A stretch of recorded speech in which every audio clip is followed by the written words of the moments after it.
Promotional consideration paid for by the following.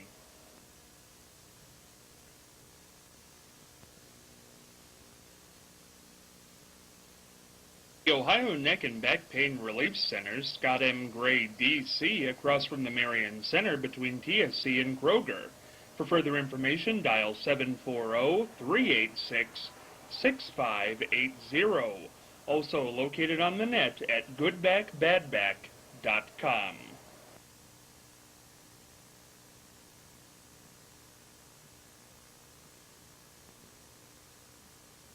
Marion Blue Racers football. Feel the heat, feel the excitement, the best fan experience going in Marion today.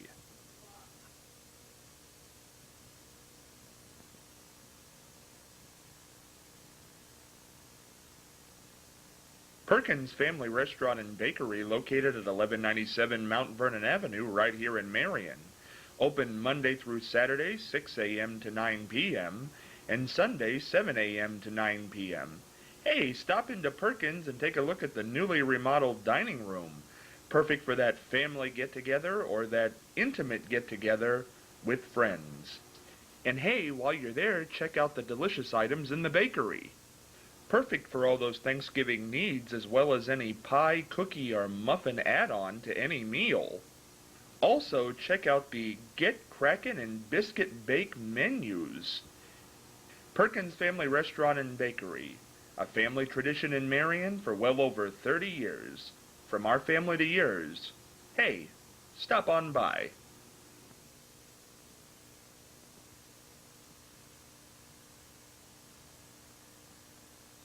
Ruby Spoon Frozen Yogurt and More, where you can customize your own indulgent dessert. Choose from 14 flavors, including cookies and cream, our seasonal pumpkin cheesecake, classic white vanilla, or our creamy and rich chocolate. Check out our newest offering, fresh baked toppings. Every day we are in the back making mini cookies, mini buckeyes, and crispy waffle cones. Come in from 11 a.m. to 1 p.m. and enjoy our yogurt at a discounted price of just 39 cents an ounce. Check out our Facebook page for our daily discounts for everyone, from seniors to moms. Try our fresh-made crepes and waffles, or make your own delicious and customized yogurt smoothie. Groovy Spoon Frozen Yogurt and More, right here in Marion on Mount Vernon Avenue.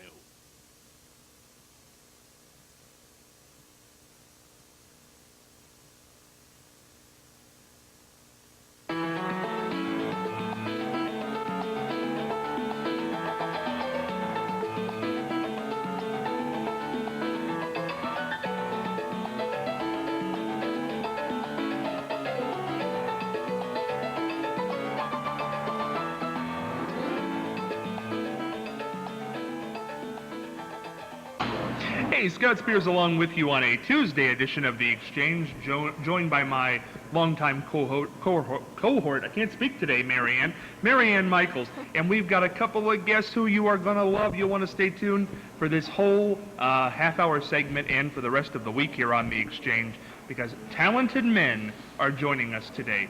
No Charlie Evers today. We wish him well in what he's doing. He'll be back with us next week, I think. But as I said, Marianne is here, so we're going to kick it off with Words of Wisdom with Marianne Michaels. And we've been talking about defeating depression and loneliness. And an English writer, Dobie Smith, says this: noble deeds and hot baths are the best cures for depression. That's very nice. Yeah, I wish it could cure it. I don't know if it does totally, but it's a good saying. I don't think a bath will do it, but I don't think a bath. Go ahead and try. Noble deeds might. Noble deeds might. I don't know, Marianne. And maybe some, Zoloft? Yes. That would help. Throw that in there. Throw Zoloft on the end of that, and you might be feeling okay. Want to tell you about our first guest here. Just met him in person. Chuck Carson, who tours around with a great show. Top of that show is a gentleman named Lynn Roberts, and we're going to meet Lynn in a second. And he does so many impersonations. Go to the website. Search Lynn Roberts on Google or Yahoo or any of those things. Go to the website, look at all the people he does, and you are going to be excited and we're going to have him here in just a second. But we're going to start with Chuck Carson, his cohort on his tours. Chuck, how you doing? Doing very well, Scott. Thank you, Marilyn. Chuck, tell me how you got involved with this. Do you tour all the time with Lynn, first of all? Yes, yeah. Okay. Basically, we've been since 2009. The show had its premiere in Lake Forest or Park Forest, Illinois, right outside Chicago. And from then on, it's been on the go around the country. Now, what do you do in the show? I produce it, I direct it, and I act as the onstage staff announcer, which Wow. the show is set up as a 1940s NBC radio broadcast with scripts and with commercials from the era. So I read the commercials that are live, I point and bring in the commercials that are pre-recorded, the jingles that were done, and then I interact with Lynn as Bob, or Lynn as Jack, or Lynn as Red, so we have a little bit going back and forth. Chuck, your career started in this field. It wasn't just behind the scenes, and you were an actor. I started as an actor on the East Coast, yes. What roles did you have? What kind of acting did you do? I walked on and carried a spear. I think the biggest role I had is when I really, summer stock is very big back east. And I did spend a whole summer playing in major playhouses around the eastern region, doing Desperate Hours, and played the #1 criminal. Humphrey Bogart played the role in the movies, but it was a chance to really expand. And at the end, you know, you kind of lose everything, and it's hopeless, and he falls apart. But it was a great role. Now, you did Off-Broadway, Yes. right? Yeah. And that's interesting. Well, I was way off. I was in Connecticut, I was in Massachusetts, I was in Maine. But yeah, we did do some in New York, but it was off-Broadway. Also, we're an announcer. Where'd you work as an announcer at? An actual announcer? I worked all across the country. I worked at WICC in Bridgeport, Connecticut, which was a major station. Then I went off to Albany, New York, and worked there at a 50,000 watt radio station. Then went weekends, it was working New York City, which was the epic and the epitome, the top of the pile. Oh, of course. And we were doing great music, and then I was there for 3 weeks, and they decided to change the format and go all talk. So I left and went back into, I think I went back to New York, upstate. Now, did you have an announcer's voice? Do you use an announcer's voice? I certainly do. Well, I tell you what then, I am going to toss this to you, Chuck, if you want to introduce our guest to my left.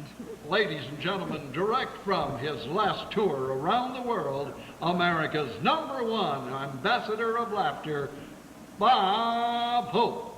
Yes, sir. Thank you very much. And you know, it's nice to be here with you, Scott and Marianne. And on all my broadcasts during World War II, I was sponsored by a wonderful sponsor, Pepsodent toothpaste. And I used to open all the shows with a little poem about Pepsodent. I wrote one here for you tonight. It goes like this: always brush your teeth with Pepsodent. Your smile will shine from morning till noon. And then you'll have a great feeling when you come to the groovy spoon. Hey, there you go. Beautiful tie. Now, Bob, you carry this golf club around everywhere. Earlier on this week, Marianne and I were talking about golf, oddly enough. Yes. Why do you like this sport? Well, I love golf. I started playing golf back in vaudeville days. There were 2 guys named the Diamond Brothers, and they got me started. But this is a very special club, you see. It was given to me in part by people I've worked with all over the world. This head of the driver is Copo Tiki Wood from Brazil. It was given to me by the Psychiatric Association down there. They were nuts about me. And the leather on this grip, I did 30 days in Australia for the Law Enforcement Association. And a few months ago, I was in Washington, D.C., and Congress gave me the shaft. Now, Bob... That makes sense today. Well, we can believe it. Bob, no hedging. How's your golf game? Actually, it's pretty darn good. It really is. I have a wonderful love for the game, and as I say, I started way back in the 20s in vaudeville, and play with Crosby. I used to play with Crosby a lot, but people still ask me, do you play a lot of golf with Bing Crosby? And let me put it this way: would you play with anybody that's a poor sport? They kick the ball in the hole when you're not looking. They don't write down all their strokes. And if they lose, they lay down on the green and throw a temper tantrum. Would you play with anybody like that, Scott? No, I wouldn't, Bob. Neither will Crosby. Bob, what's your favorite road picture? You alluded to Bing Crosby there. So many great movies. The best road picture is the one that we never made. That's right. We were all set up. We were going to do the road to Hollywood. And, of course, we lost Bing before that happened. But, I've got so many. I love the road to Morocco. I think that's probably, we're off on the road to Morocco, and we're riding the camel. And Yes. I've got the sailor hat on. Well, let's talk about the attire here today, Bob. Now, obviously, you're your name is synonymous with those USO tours. No, my name is Bob Hope. Is that right? I didn't know. Where does this come from? Where'd you get this? Well, this is actually Army surplus, this shirt.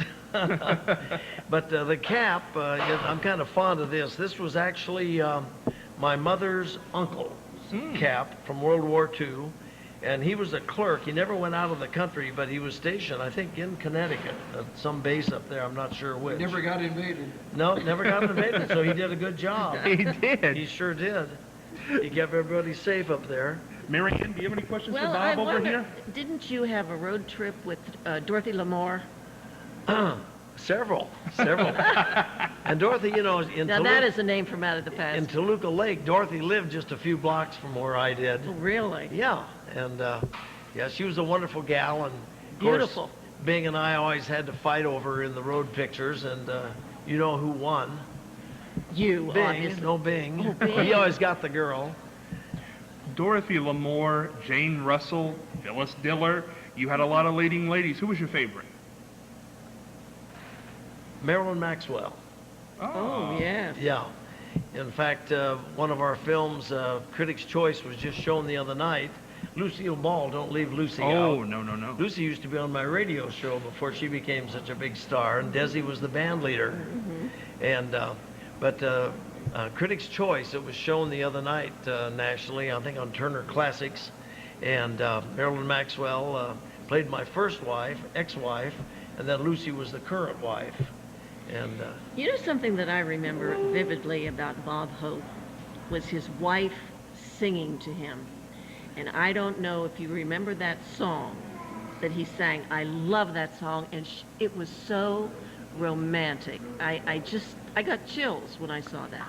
well, you're talking about the big broadcast of 1938, and where Bob was singing that with an ex-wife, but Dolores. Dolores is the one I'm thinking of. Yeah, and Doris just recently passed away. She was 102. Ooh. Could I jump in? Jump in, Chuck. That big broadcast of 1938 was the motion picture in which Bob got his theme song, Thanks for the Memories. What many people do not know is Bob was second choice for the film. Really? First choice was Jack Benny, and he turned it down. So instead of having Thanks for the Memories, he wound up with Love and Bloom, and Bob, who was a young comedian at the time, got his first big break and got the great theme song. Oh, that's neat. Bob, do you've had to do it so many times over the years. Everywhere you go, it's the song that's associated to you. Thanks for the memories. Do you like the song? Oh, I love it. How could you not like something that's been with you that much and has become your number one identity?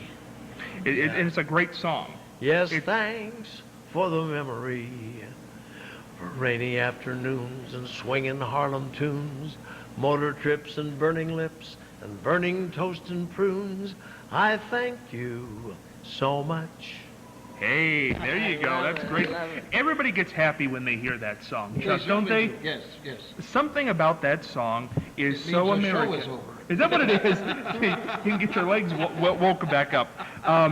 Bob, one more question I want to ask you. Lucille Ball, you mentioned her. Was she a true redhead? I cannot tell a lie, so I will not give away her secret on the air. Yes, that's all you're going to get That's all out I'm of going to that. get out of that one. That's Okay. right. Well, Bob, we're going to hold you here for a minute. We're going to talk about some things going on, and Chuck, in current day, and Chuck mentioned this when he came in today. You can't get away from a gentleman named Herman Cain right now. He is now up to 4 people. It could be different by the time this airs.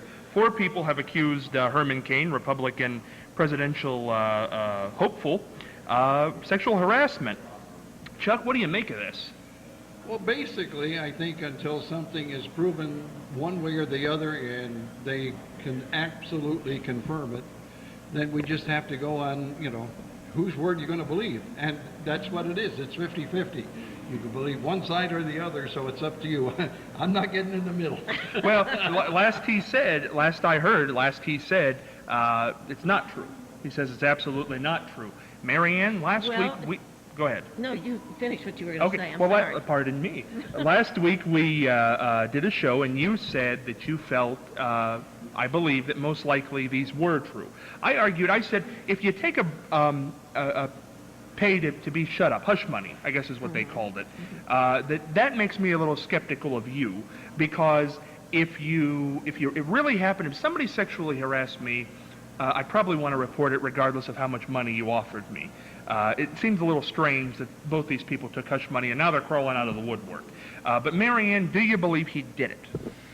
Well, 4 people. I mean, I know 2 have come out and said it, and then 2 others haven't. And what they're trying to do now, I guess, is the 4 of them get together and have a news conference and confront him.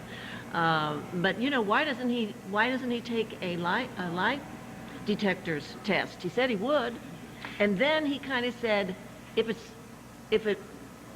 I forget what his words were, but he said I would definitely take a lie detector if there's reason for me to do so. Well, because I think, and I'm not defending Herman Cain by any stretch of the imagination, because if he did it, it's a horrible thing. But does anybody else find it strange? This man's been running for president on a high-profile basis now for about 3 months. He's been common knowledge in everybody's home, common name. It wasn't until he became the front runner that these women started peeling out of the woodwork. Now he's the front runner. Now there's 4 of them. Where were they when he was debating 3 months ago? Well, major question in my mind is not that.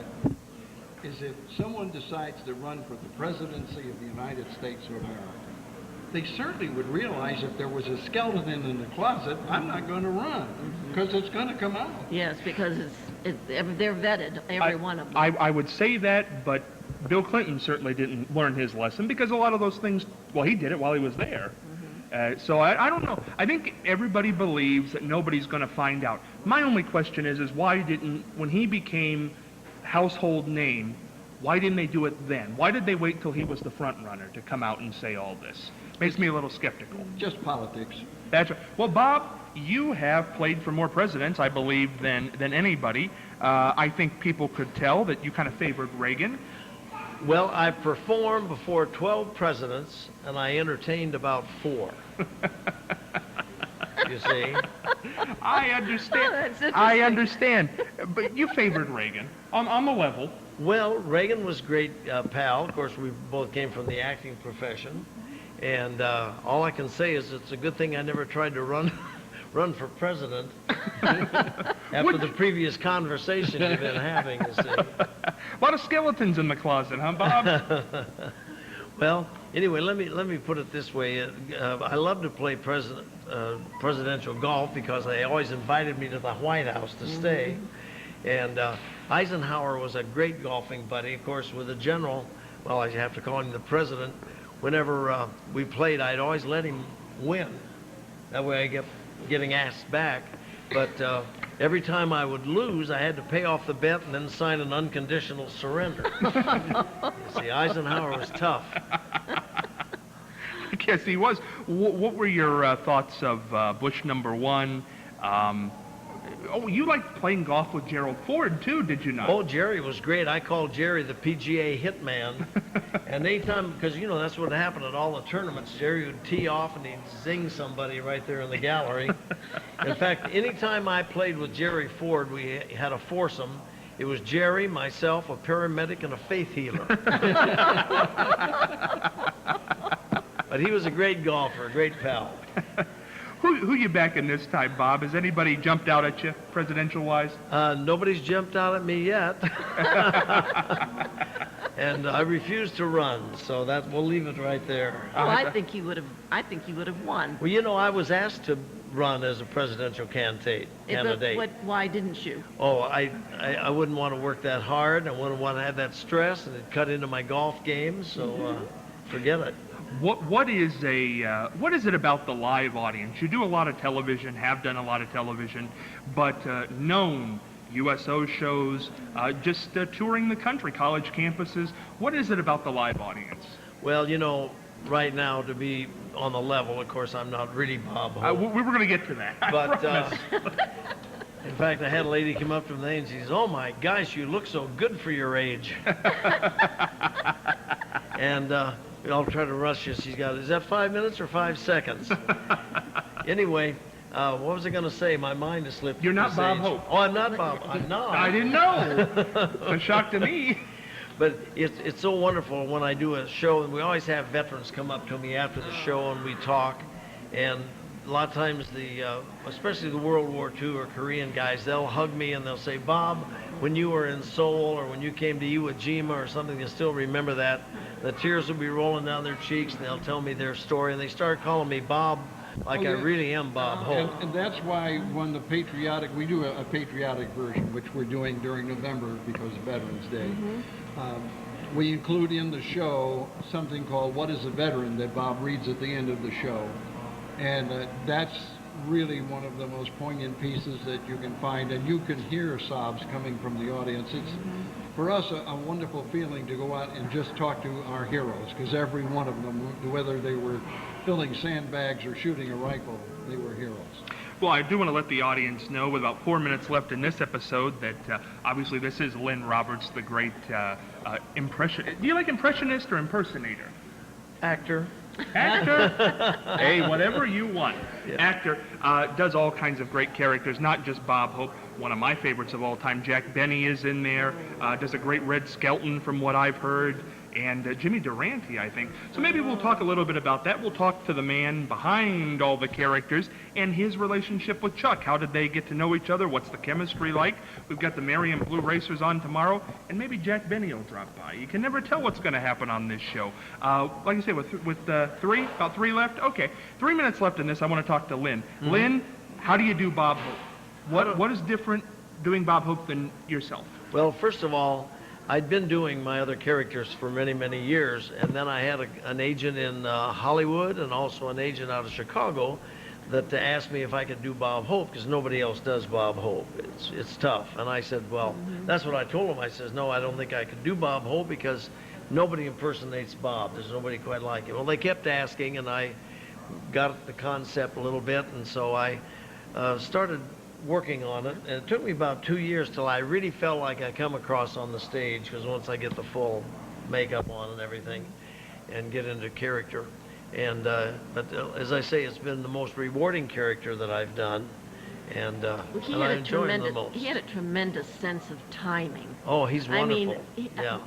That was unbelievable, his timing. The greatest monologist, I Yes. think. Probably the greatest. I mean, there have been a lot of good ones, but the greatest. When you do Bob Hope, what are the phrases? What are the stock phrases for Well, Bob I want Hope? to tell you, Well, I want to tell you. Yeah. or I gotta tell you, Gotta tell you. and Yes, sir. and yes, that's another one. They're so automatic, I don't even realize that I'm doing them anymore, because I just become and assume that personality. Did you look at a lot of the Oh, movies? Gosh, and a lot yes. of I've watched all of the Christmas specials. Christmas specials And and- listened to several hundred of the old radio shows. Sure. Yeah. When you do a character like Bob Hope, you say you look at the old shows. Is it just the sound and the catchphrases, or is it the walk?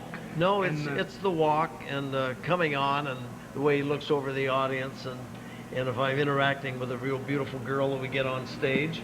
Bob used to take some beauty queen or famous cute little actress, and he'd always say, ask her to turn around, he'd say, see, that's what I brought you along for. I want these guys to see what they're fighting for. I know. Also, the famous growl. The growl, You yes. do the growl. Oh.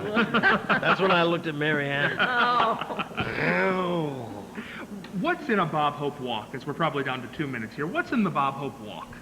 Well, you take your left leg and you put it out, and then you take your Right right leg and you I- just kind of swish a little as you walk across the stage. A little swish, huh? Actually, didn't both he and Benny have the same walk? Yeah, very Benny always similar. accused Bob Hope of stealing his walk. Well, Benny accused everybody of stealing something or another. That's his great shtick in life. But no, but the guys Dean Martin had a walk. Yes. Bob Oh, Hope yeah. had a walk. John Wayne. John Wayne Yeah. invented the walk, I think. Well, like I say, Chuck Carson and Lynn Roberts are going to be along. Blue Racers will be along tomorrow, so you got to stick with the exchange this week. It's a lot of fun.